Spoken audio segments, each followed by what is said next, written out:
Welcome to the Salon. This evening we have Confessions of an Artist with Iris. Hello, Iris. Hi, Welcome it's to the great to be Salon. here. It's great to have you. So Iris is an architect, choreographer and performer, and she has been hosting some gatherings at the Salon, Mindful Movement for Artists, since it started. We've had 3 sessions. The last one ended on Monday. How are you feeling today, Iris?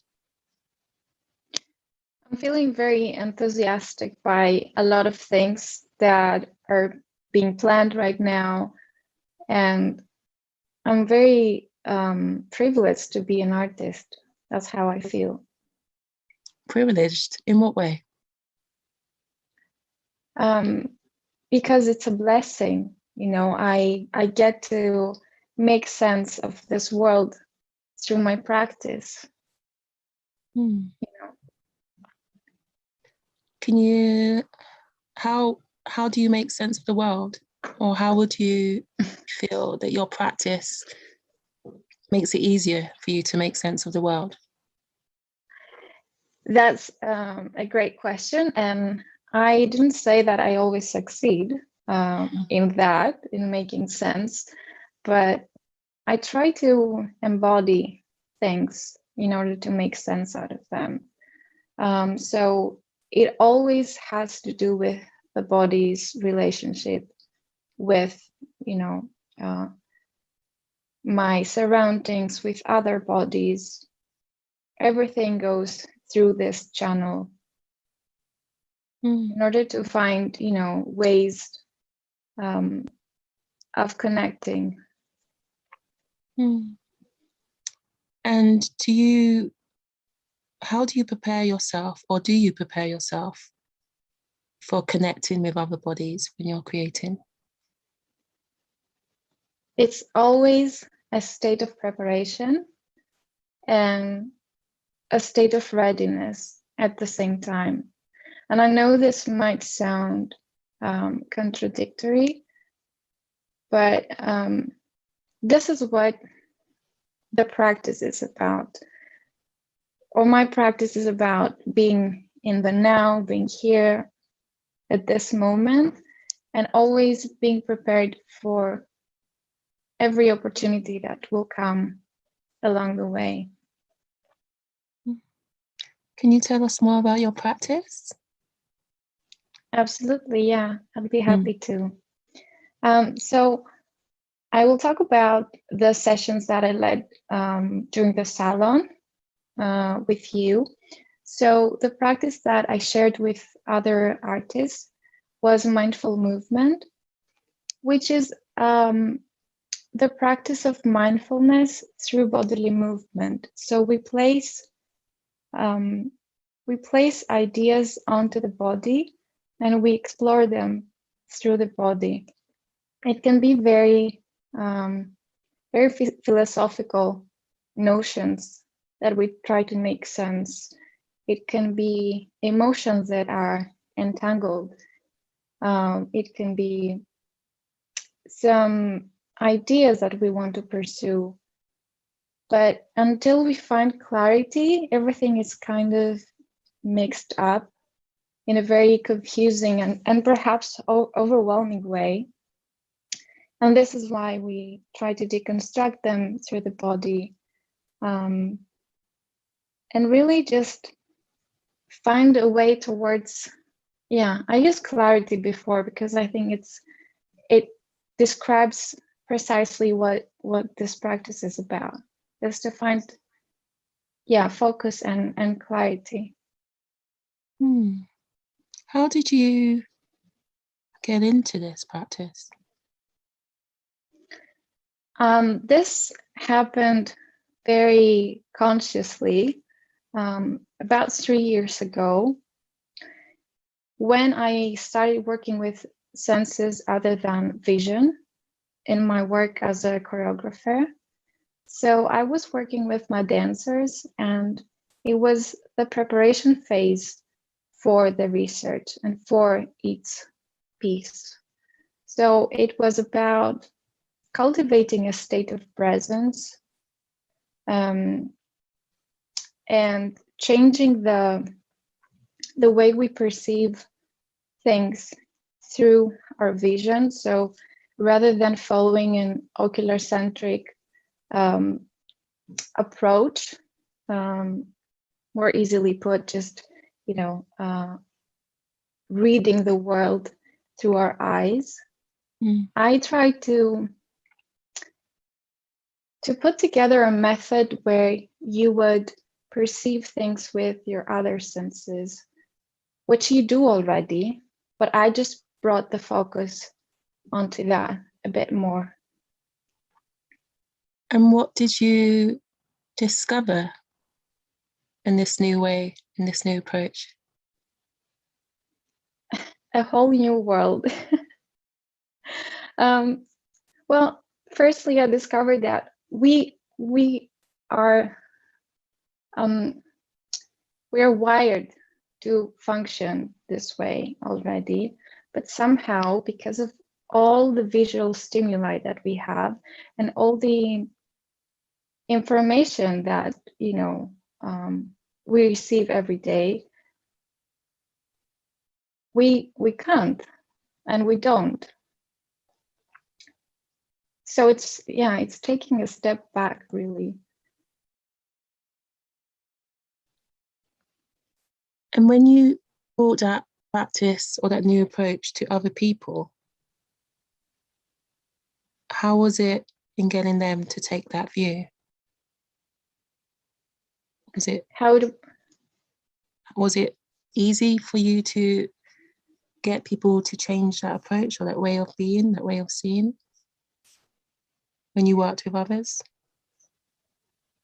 I think that's a matter of two things, primarily. So first thing, as always, somebody needs to not necessarily have the same inquiry in their minds, but just have the curiosity to go on with a practice like this one. Have the curiosity to learn more about themselves, to try something different, and the openness, right? And second thing I would say, and this is what you build as a habit through this practice or as a methodology, you have to have a sequence of tasks and things that would need to happen to cultivate this experience and practice into a new body. Okay, so that's the mindful movement. And your choreography, your choreography and mindfulness and work in architecture, do you combine those areas, or are they separate parts of your life? I do combine them, and this is how it all started, really. So when I was studying architecture, I had a fire in me that I wanted to explore something that in my eyes and perception, it was missing, and that was the embodied architectural experience, especially in the way that architects design spaces for the body, right? So we designed everything on our laptops and sat on our laptops for so many hours every day, and yet we were asked to design spaces that would nurture the body and that would encourage human activity. And I found that very, very ironic in a way, and very contradictory. And that's why I proceeded to explore this process through my own body. And that's why I then studied choreography. And so my whole research and practice, I feel, is one strand. And what do you do more of? I know you say it's one strand, but Do you do more of one? I did say that because these practices innately share the three pillars in common, which is the body, space, and time. Right. So this wasn't a connection that I made. This happens already. But I would say that I approach them from an embodied side now. So I started with theory and now more into a practice-based research. But I don't wear different creative hats. I always come into the work as the three words you used to describe my practice, and recently I've started using the term experience creator, because I feel that this encapsulates what I do best for now. Experience creator. So by that you mean? I make experiences for the bodies in space, and these are live experiences.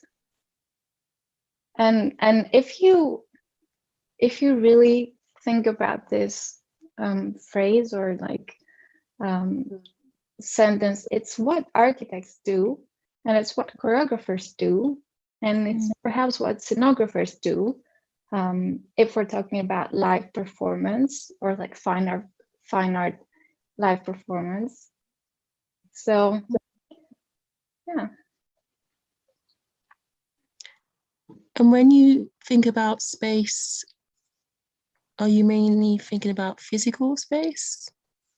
Like actual space within a building or within walls or in a structure? My idea of space has three layers. So the first layer is, as you described, the geometrical space, which has physical dimensions. The second space, and a really important one for me, is the space of our body. And the third layer is the space which is created by multiple bodies that move at the same time. And this is what I call in my work and research bodily landscapes. A landscape that's been created by, let's take, for example, people waiting at a train station. They have a volume, they have a shape, and they make up a beautiful landscape, a very dynamic one, because it's constantly changing as the bodies move. And yeah, that's my idea of space. Do you think about the movement of navigating between these bodily landscapes? Does that come into your practice as well?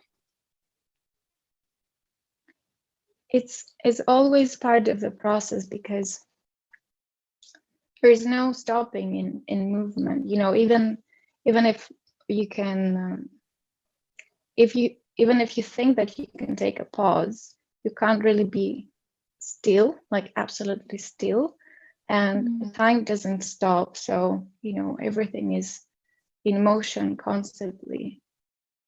So I would say that when you're looking at things, you perceive a snapshot of what's happening the moment that you see. And then the next moment, the landscape that we were talking about has changed. So this movement in between, that some people call maybe a transition or transitional, I don't really think that it exists, because, you know, if everything keeps moving, where is that transition? You know, where's the in between phase. Everything is an in-between phase, if you think about it this way. Perhaps it's the barriers, the constructs. Do you think about, going back to space, do you also consider mental or psychological space, or the limits of the confinements of space within the mind? I think that because mind and body are so interconnected, I can't refer to them as something different, you know. So when I talk of the space of the body, of course there's another layer, the intellectual and the emotional, but these are layers that are placed onto the body, and they're one entity, at least in my work. Yeah.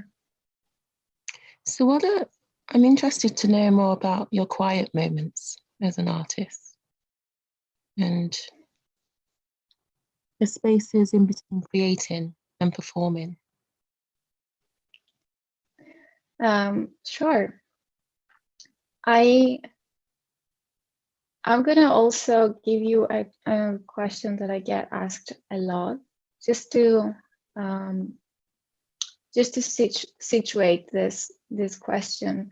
And many people think that, you know, creating work and living life is something separate, but I argue that if it can be, actually, because when you become aware of yourself, of your movement, your body, your feelings, and everything else that your body encloses, I don't know if you can separate these moments from performing, actually.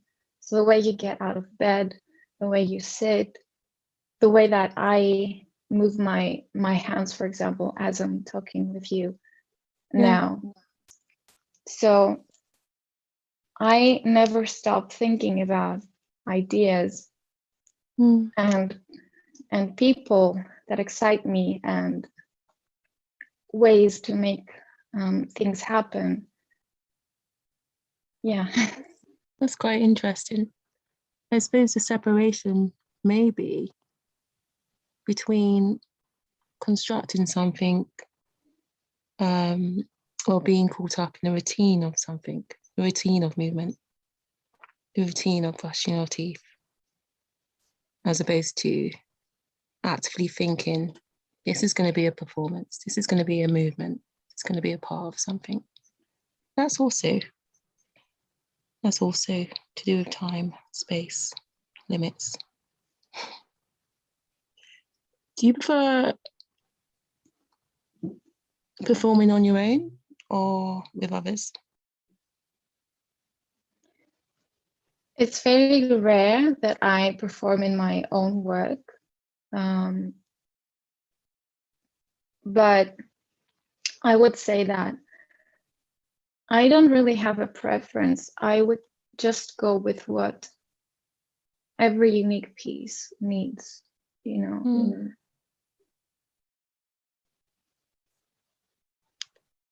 Do you know what calls you to a project? What it is about a project that you radiate to? What project? Any project that catches your eye. One that I'm thinking about, or one that I've seen recently? Any that you might want to be involved with, whether that is one that you devise on your own accord or one that's been put out there. I'm very keen to work with artists from that have, you know,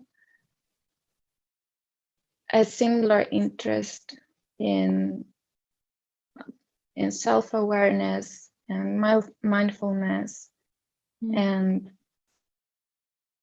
that lead experiences that are participatory, because that's the work that makes sense to me first and foremost. And I think that, you know, I can contribute the most as an artist, because also I feel like when you're working with performers, they're also giving so much of their energy and their artistry, really. So it can't be a matter of yeah, you're good enough for the role, you're perfect for the role. You know, the choreographer has to be perfect for you as a performer as well. You have to be excited about work. And I know this isn't a very specific answer to your question, but I would say the most exciting project is yet to come. Has there been any projects that you worked on that has completely changed you or opened your eyes to a new way of seeing? Or not seeing. Feeling. I had one project that I can't really talk about because it hasn't happened yet. Okay. But that was very significant. And I can share that I could feel that it was going to be significant from the very first moment, you know, just when, you know, some people say that and it can be true sometimes. And I'm really excited to actually be able to share with you more in the near future. But again, this was about matching practices or matching the vision and the mission of the project. And this is why it felt so relevant to what I was doing and what I am doing right now.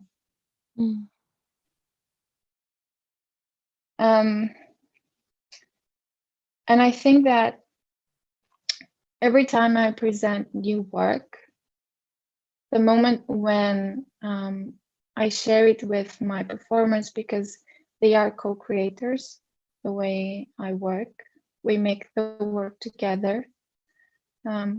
They always seem significant in their uniqueness.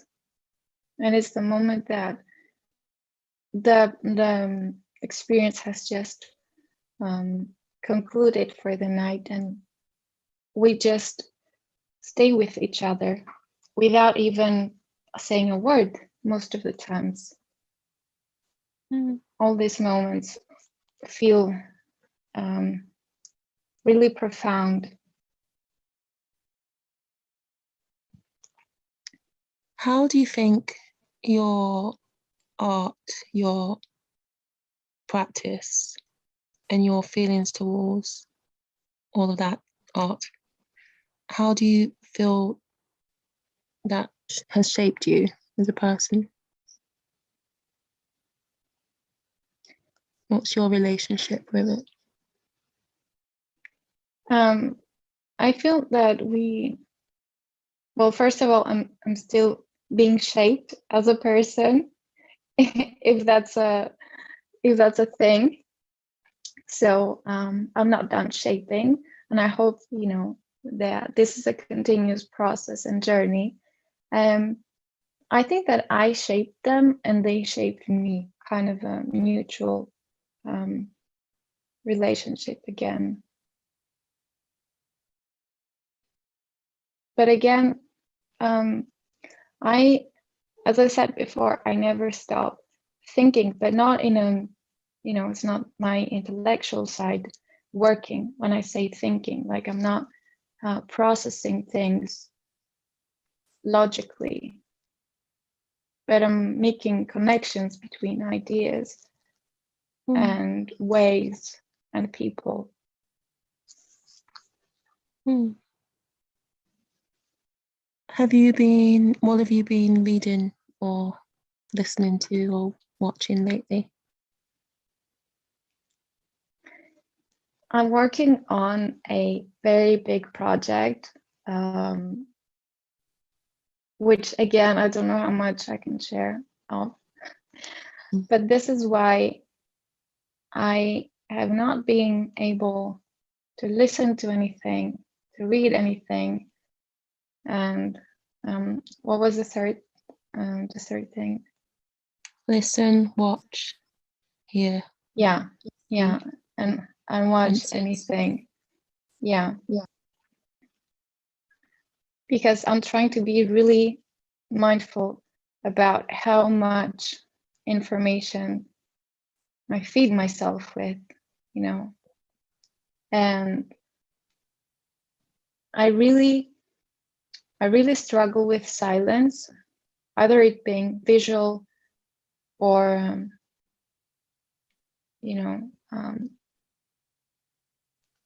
it's related to sound or haptic silence, if that's a thing. But I feel it's really important, and it's been increasingly important for us to have. So I've been giving myself that. I'm not listening to any music, which is very strange. Yeah. Have you been compensating it with? What have you been compensating that space with? Your thoughts, nature? I take walks for sure. That's a very cleansing process. But really, when I said nothing, and I'm trying to go towards doing nothing for a few minutes per day, Yeah, like that's the practice. And it's I would never imagine how hard this would be. You know, for so many reasons. But and I know so many people struggle with that as well. So we have about 3 minutes left, and I wonder whether you could give us a taste for those that didn't come to the Mindful Movement for Artists workshops. I wonder whether you can give us actually 2-minute taste of what happens in those workshops. Yeah, sure. One thing that I would always start from, either being in sessions or in the studio in an R&D process, or anything, I would start from the breath. And I would love for you to join me in taking a few breaths together, you know, if that's the only thing that we get to do this evening. Absolutely. So I encourage you to find a comfortable sitting position wherever you are, if you can follow. And perhaps you can place your right hand just above your chest so you can feel its movement. And perhaps you can place your left palm on your belly, and you're more than welcome to close your eyes as you do so. And let's just try to connect and breathe together from wherever you are in the world now. As you inhale, noticing your chest moving up, and as you exhale, allowing it to fall down. Inhaling and feeling your body up with fresh air. Exhaling all the negative thoughts and worries. We're gonna take 2 more deep breaths together, knowing that at this moment in time, we can all connect through this very fundamental function and ritual of the body. Let's inhale and exhale. One more breath, inhaling. And as you exhale, you can gently open your eyes.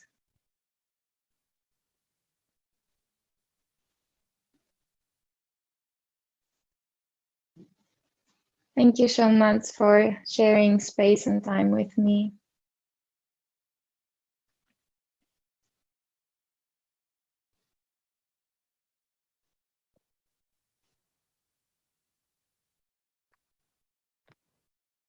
Thank you.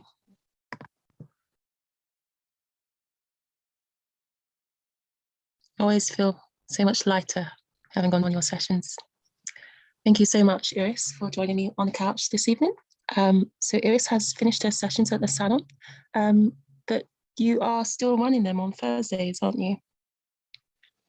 Yes, so I run weekly mindful movement sessions on Zoom, and I offer also 30 minutes or 1 hour or 1 month of private mindful movement sessions for anyone who needs a bit more intense